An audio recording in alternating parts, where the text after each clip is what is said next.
We have 10 shares in the king. 10 shares?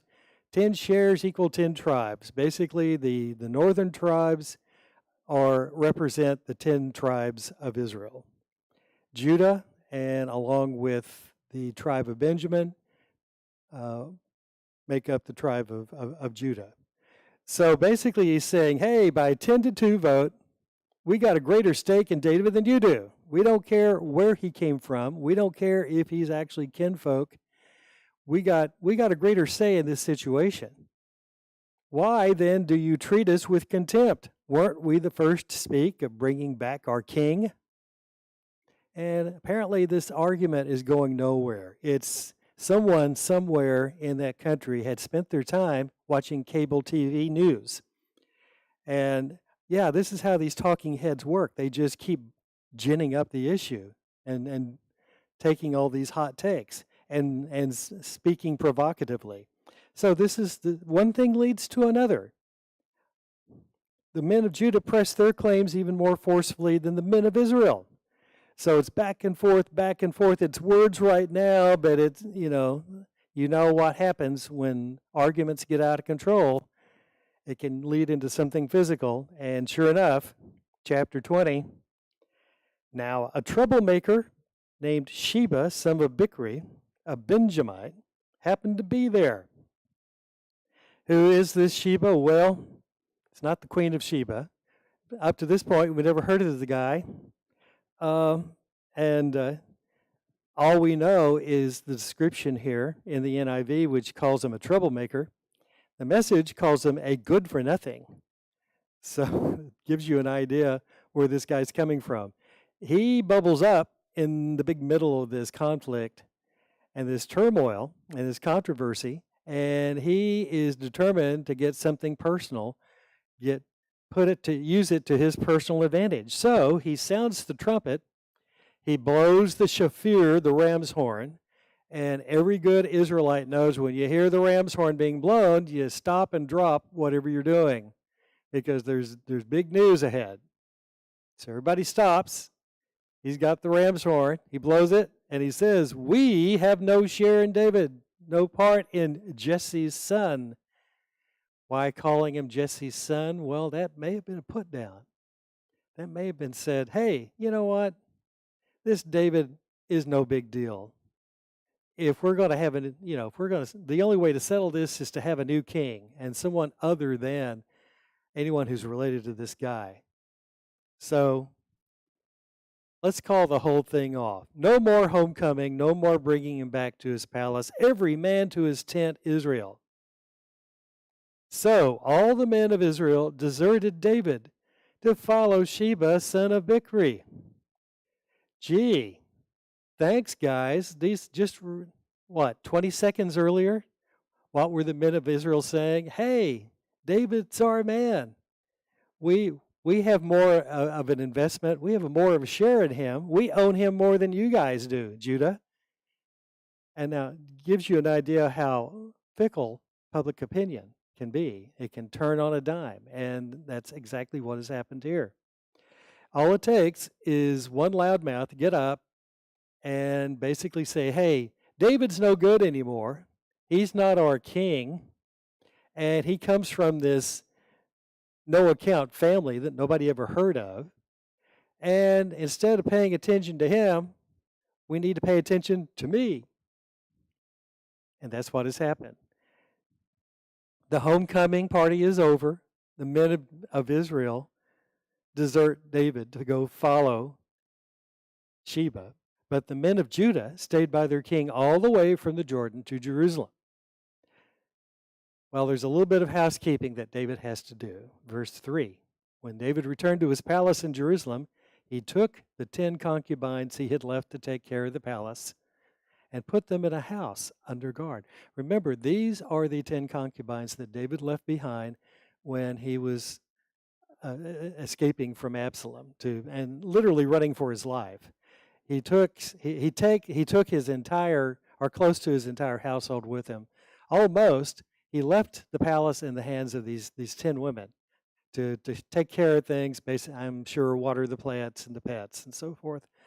Absalom comes in, and unfortunately, Absalom, on the advice of Ahithophel, uh, rapes these women as a show contempt and defiance of his father. Well, they are now in this kind of culture and in the attitudes of the day. These are damaged goods, unfortunately. David puts them in a house under guard, basically, okay, whatever happened back then, it's not going to happen again. He provided for them, but had no sexual relations with them. They were kept in confinement till the day of their death, living as widows. These are the victims of Absalom and Absalom's sin. They're also, if you think about it, in terms of the origin of Absalom and what he did, his rebellion, they are ultimately the victims of David's own sin. They are paying the price for what David did long ago earlier. And it's, we look at this from our present day age, and this is, it's kind of unfair. Their lives should have been rehabilitated in some way, but they weren't. They lived basically as widows and lived a very cloistered, sheltered life, not really able to do what they might have wanted to do. Well, verse 4, the king said to Amasa, remember, Amasa is as part of the political conciliation for David to come back to Jerusalem. He replaces Joab with Amasa as his commander of his troops. So Amasa's the new guy in charge of David's armies and David's troops. So David calls him in, says, Amasa, I've got a new job for you on your first day at work. And it's job 1. Summon the men of Judah to come to me within 3 days and be here yourself. Amasa, I've got a problem. And if I've got a problem, you've got a problem. We've got to deal. We've got to take care of this Sheba guy, whoever he is, and deal with him before he becomes a real problem, before he turns into a real rebellion. But when Amasa went to summon the men of Judah, he took longer than the time the king had set for him. We don't know why. Maybe part of it is because, hey, he is new to the job. Oh, gee, yeah, I'll sure do it, Mr. King David. What do I do now? And so it's, okay, how do I summon the entire army in 72 hours? Probably at the end of 72 hours, he's still trying to figure out who to contact to pull all the men together. Anyway, 3 days turns into how long? Much longer than David's expectations. Part of the problem may have been that because Amasa not only is the new guy in charge, he was the guy who led the troops for Absalom during the rebellion. So maybe there's a respect problem there. Maybe the men of Judah, when they get this summons from Amasa saying, oh yeah, like I'll follow this guy.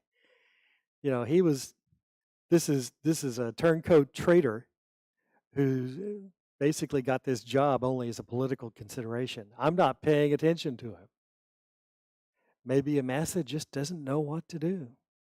Anyway, time flies.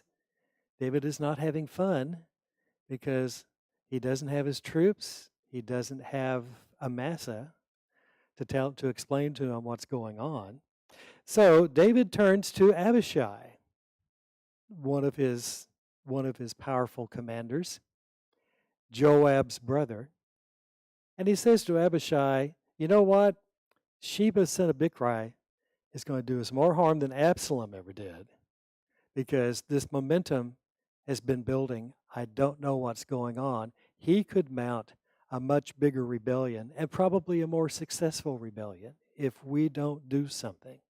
Now, take your master's men, that is, take the palace guard, take the elite forces, take my equivalent of the Navy SEALs of 21st century America, and pursue him, or he will find fortified cities and escape from us. So Joab's men and the Kerethites and the Pelethites and all the mighty warriors, basically these are the people that David defined as his mighty men, the palace guard. They all went out under the command of Abishai. They marched out from Jerusalem to pursue Sheba, son of Bichri. While they were at the great rock of Gibeon, Amasa, apparently out of nowhere, came to meet them. We don't know what Amasa has been doing. We don't know why he's there. We don't know why he was absent at the original muster. But here he is. Maybe he sees the troops marching along and he says, oops, I really need to be part of this. So he catches up. Well, among David's mighty men, he may have been demoted, but he's still around, is your friend and mine, Joab. Joab, former commander of all the forces.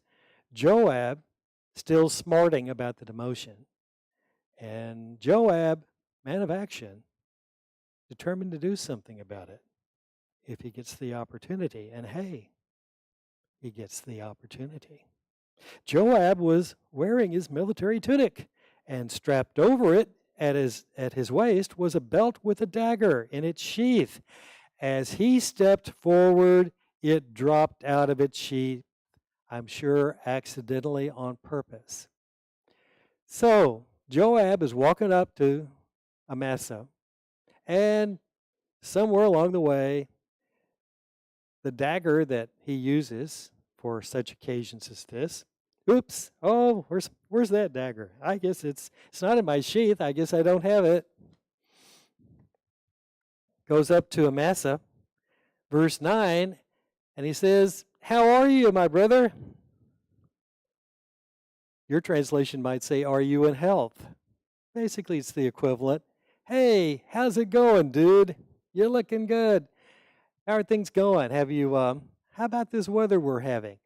Making idle chatter. Now, anyone who knows anything about Joab should know that this Joab, man of action, does not indulge in idle chatter unless it's used as a distraction, and it is a distraction. Joab not only goes up to Amasa and starts chatting idly with him, he takes Amasa by the beard with his right hand to kiss him. Basically, this is a standard greeting. Hey, Amasa, how you doing? Right hand grabs the beard, and of course, the beards are much longer, so they're much handier to grab onto. And this is kind of the typical greeting of the day. What do you usually use it with your right hand if you're not greeting people? Well, that's your weapon hand. If you're a man of action in battle, that right hand is holding your dagger, something that you can attack the enemy with. All that Joab has in his right hand is Amasa's beard, so it's all good, right? Not quite. Amasa was not on his guard against the dagger in Joab's other hand. Nothing was ever said about, hey, you can't use your left hand in an action of battle. So the dagger is in Joab's other hand, and Joab plunged it into Amasa's belly, and his intestines spilled out on the ground. If this sounds familiar, this is kind of how he took out Abner, who was in charge of King Saul's forces.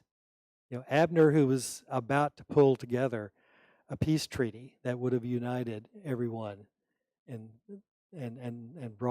made David king of all of Israel. It's the same play again. Something should have been, hey, in the war colleges, they should have been talking about this. Watch out for the Abner maneuver. Joab comes up to you and all smiles and starts chatting about the weather and about your health. You better watch out. You better be on your guard. He might just kill you. That's what he did to Abner, and now that's what he's done to Amasa.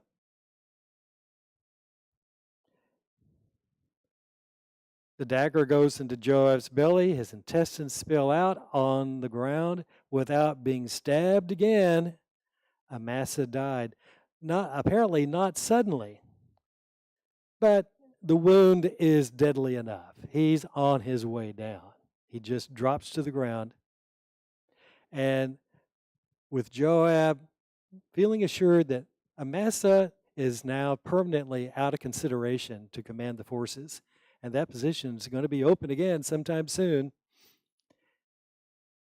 Joab, along with his brother Abishai, pursued Sheba, son of Bichri. One of Joab's men stood beside Amasa and said, "Whoever favors Joab and whoever is for David, let him follow Joab." You kind of get here, you know what? Amasa was never very popular.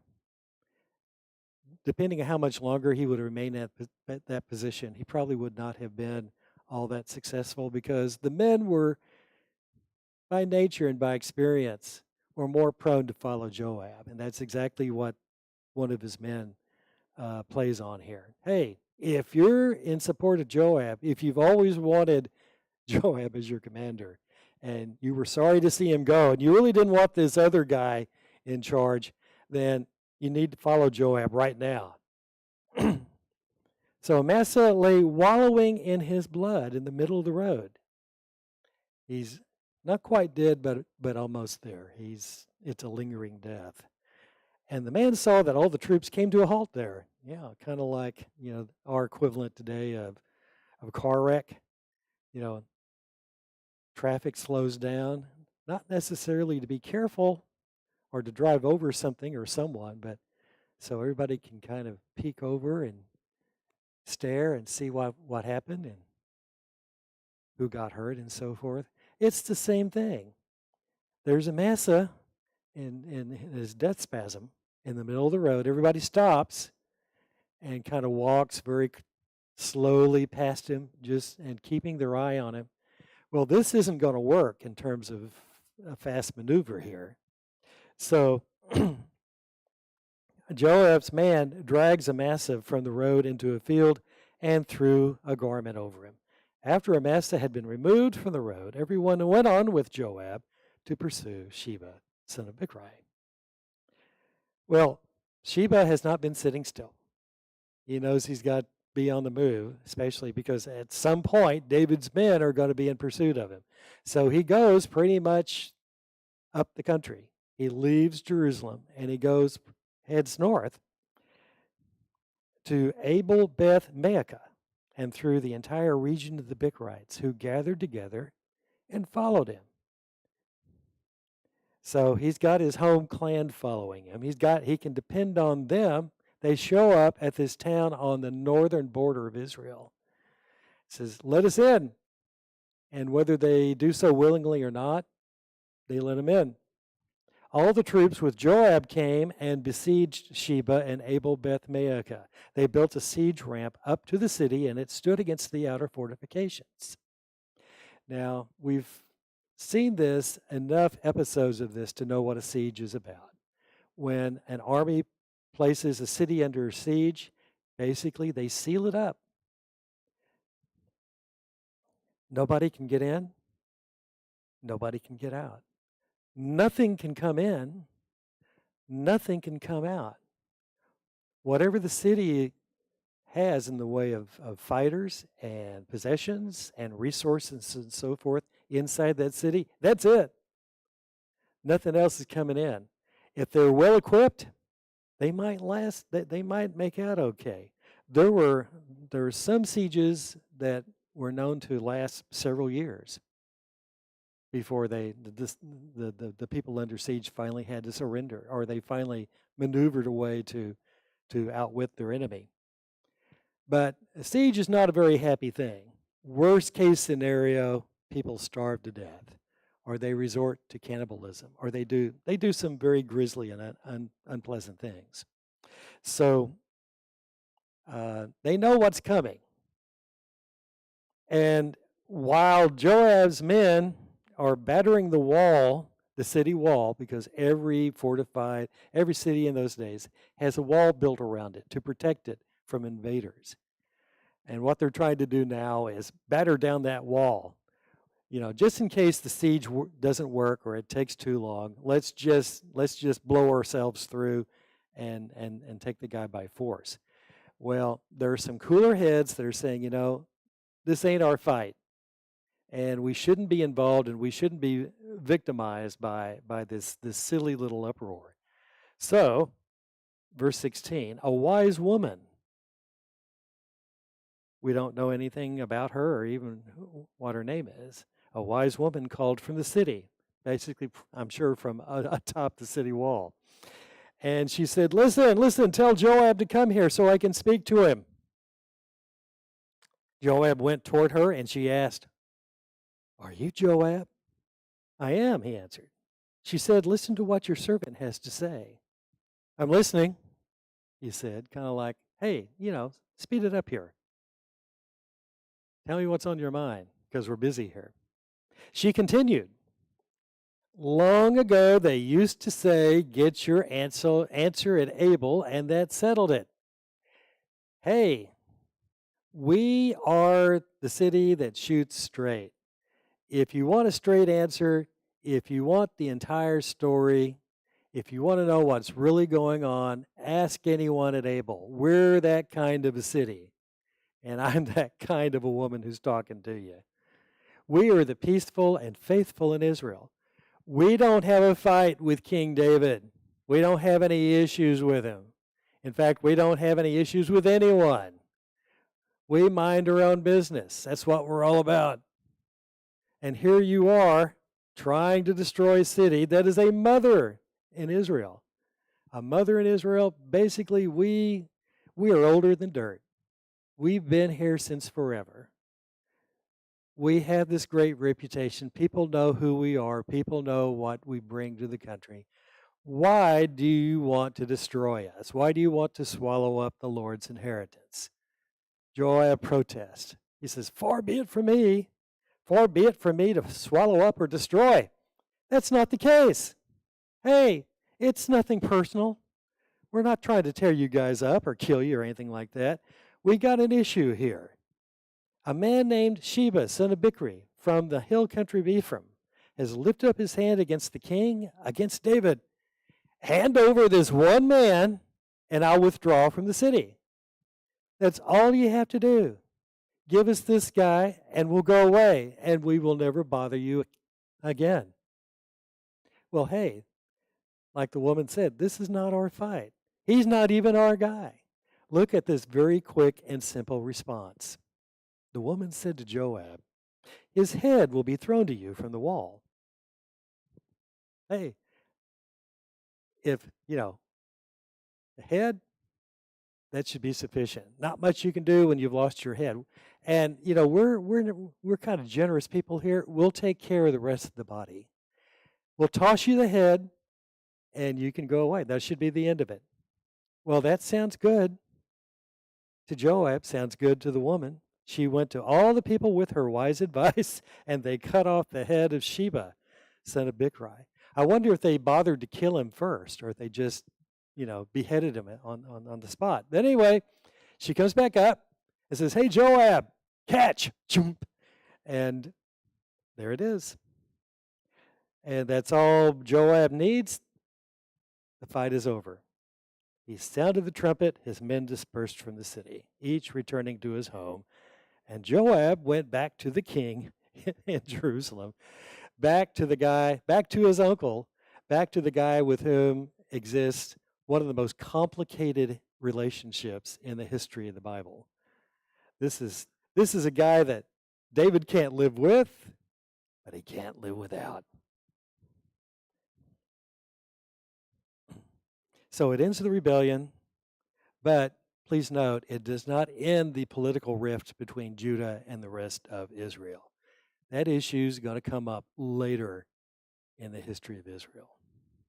And then there's this footnote here, verse 23. Joab was over Israel's entire army. I guess he got his job back. I don't know anyone else who, apparently there was nobody else that David felt like he could put in charge, or if they did, he's that guy's a dead man within 72 hours. Joab will take him out. But anyway, other key people in David's cabinet are Benaniah, son of Jehoiada. Sorry, I had to prepare to say that. He was over the Kerethites and the Pelethites. Again, those are the people who comprise, they're the Navy SEALs, the Green Beret that comprise David's personal guard. very loyal to David. They're the ones who accompanied David when he fled Jerusalem, escaping from Absalom. Adoniram was in charge of forced labor. Forced labor, isn't that slavery? Yep. Kind of, sort of. That was going to be an issue in coming years, especially as Solomon undertook to build the temple and the other public works that made Israel very, very, very prosperous and very attractive. A lot of that came from forced labor. That was going to become an issue because, hey, who among us just doesn't want to be part of a forced labor group, right? We like to volunteer. Apparently, there was not an all-volunteer slave labor force. That was something that you got drafted into. Jehoshaphat, son of Ahilud, was recorder, secretary, or basically kept documents of everything. Sheba was secretary, probably more in the way of a financial keeping, checking on the dollars and cents in terms of what the nation was spending. Zadok and Abiathar were priests, and Ira the Jairite was David's priest. Here, that might mean that Ira had and served a very special purpose with David. He was David's personal minister, basically the domestic chaplain, someone who would periodically sit down with David and say, "How you doing? What's going on here? How is your walk with the Lord? Are you going back and reading passages from Scripture as you're supposed to?" That was one of the requirements of being king of Israel. You had a copy of God's law of whatever scriptures were available, and you read them diligently so that you would understand or have some understanding of God's will for your life. Well, that gets us into chapter 21. There are 4 chapters to go. And from this point on, they're going to be a collection of stories, and perhaps not necessarily in chronological order, although you can kind of guess as to what point they occur in David's story. The first one here, and we'll look at this particular episode here and then end our lesson for today, has to do with a group of people called the Gibeonites. During the reign of David, there was a famine for 3 successive years. Well, we all know what weather is like. We all know that, hey, you get these periods of drought. And here in Texas, we like to joke that our weather consists of periods of prolonged drought interrupted by the occasional flash flood. That was the running joke at the place where I worked, because that's the way it seemed to work. Well, one year, you know what drought will do to your crops. It kind of reduces the amount of crops that you can grow. It has an effect on the water that's available to livestock and to people as well. One bad year of drought, hey, it happens. 2 years, you start feeling the effects really bad. A 3-year drought, something's going on. And especially with Israel, with regard to Israel, there's a spiritual matter involved. So David inquires of the Lord, and the answer comes back. The reason you're having this famine, David, is on account of Saul and his bloodthirsty house. It is because he put the Gibeonites to death. Well, who are the Gibeonites? Because they may or may not sound familiar to you.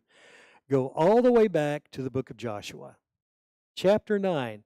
And in a lot of translations kind of have a little heading for chapter 9, somewhere something that's called the Gibeonite deception. What is that all about? Well, if you're in the book of Joshua, you know that the Israelites have crossed over into the promised land of what will become the land of Israel. And they are under instructions from God to cleanse the country of the inhabitants. Basically, don't make any deals with them, don't cohabitate with them, don't play nice with them. These are These people need to be eradicated or they will create problems for you. And in the first several chapters, the Israelites do a mighty fine job of doing that. In fact, they are so successful in doing that, that word gets around to the surviving tribes and clans in Canaan, saying, look out for these Israelites. They're coming to kill you. Among those clans, among those tribes, are the people of Gibeon, the Gibeonites, who say, you know what, we're not prepared to fight these Israelites. If we fight them head to head, we will surely lose. But maybe there's a way to save our skin. So what they do is they put on this big show. They put rags on. They have a delegation that puts rags on. They get some moldy old bread. And they basically disguise themselves as people who have traveled far, far away outside from Canaan. And they're looking for food. They're looking for water because they're really hurting here. So they go to Joshua and his men, and they say, please help us out. We come from a distant land. Can you help us? Well, Joshua and his officials inspect their clothing, their food, their water, what's left of it, and they say, well, yeah, they must be telling the truth. So they make a pact with them. And not only do they make an agreement with them to be nice and to play nice, they make that oath by swearing by the Lord, the God of Israel. It's only after that time that they figure out and say, hey, you know what? These Gibeonites are not far away. They live down the street. And so everyone's upset. But Joshua and the leaders say, you know what? We've made an agreement here.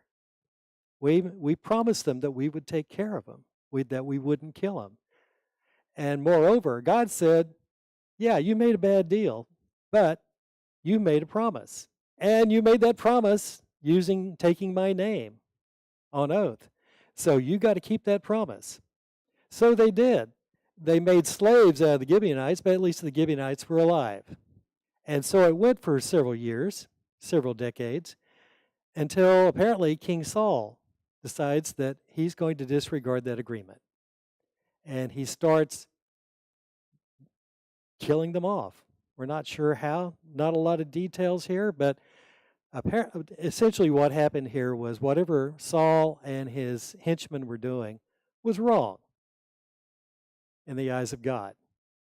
And eventually God says, this has got to be dealt with. So the king, verse 2, summoned the Gibeonites and spoke to them. Now the Gibeonites were not a part of Israel, but were survivors of the Amorites. The Israelites had sworn to spare them, but Saul in his zeal for the children of Israel and Judah had tried to annihilate them. David asked the Gibeonites, what shall I do for you? How shall I make atonement so that you will bless the Lord's inheritance, so that you will bless Israel, the Israelites? Apparently, David understands that in order for this to work, they've got to get the Gibeonites' approval and a blessing from the Gibeonites. Well, the Gibeonites answered him, we have no right to demand silver or gold from Saul or his family, nor do we have the right to put anyone in Israel to death. Hey, we're not looking for money. We're not looking for a huge cash settlement. We're not looking for reparations. And we're certainly not looking for an eye for an eye. However many of the Gibeonites Saul and his buddies killed, if they killed 500, they're not asking for 500 deaths. Well, whatever you say, I'll do it. What do you want me to do for you? David asked. They answered, as for the man who destroyed us and plotted against us so that we've been decimated and have no place anywhere in Israel, let 7 of his male descendants be given to us to be killed and their bodies exposed before the Lord at Gibeah of Saul, the Lord's chosen one. Why 7? Well, remember the understanding about the number 7. It's 7 represents the number of completion and perfection. Give us 7 men, and they will be symbolic of Saul's household. We'll put them to death. We'll hang them. And that will be satisfied in terms of any kind of blood settlement. So the king said, I'll give them to you. The king spared Mephibosheth, son of Jonathan, the son of Saul, and probably in any other kind of situation, because he would have been the crown prince or the most likely successor after Saul and his dad Jonathan were killed, he would have taken the throne. He probably would have been the most likely to die here, but David made an oath before the Lord to deal kindly with Jonathan's descendants.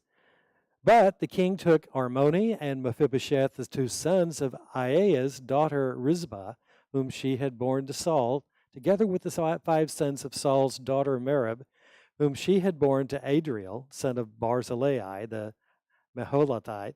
He handed them over to the Gibeonites, who hung them and exposed their bodies on a hill before the Lord. What's the big deal about exposing their bodies? That basically means is they were not buried. This, in the day, the culture of the day, is this is a fate worse than death. To die is bad enough, but to leave your body without burying it, giving it a proper burial, is even worse, because it's open to all sorts of abuse and all sorts of terrible things. So the men were killed. They were put to death during the first days of the harvest. That's somewhat symbolic, because part of the issue was we got to get past this famine. We got to get it off our backs. So they meet their deaths just as the barley harvest was beginning. Rizbah, mother of the 2 individuals, took sackcloth and spread it out for herself on a rock.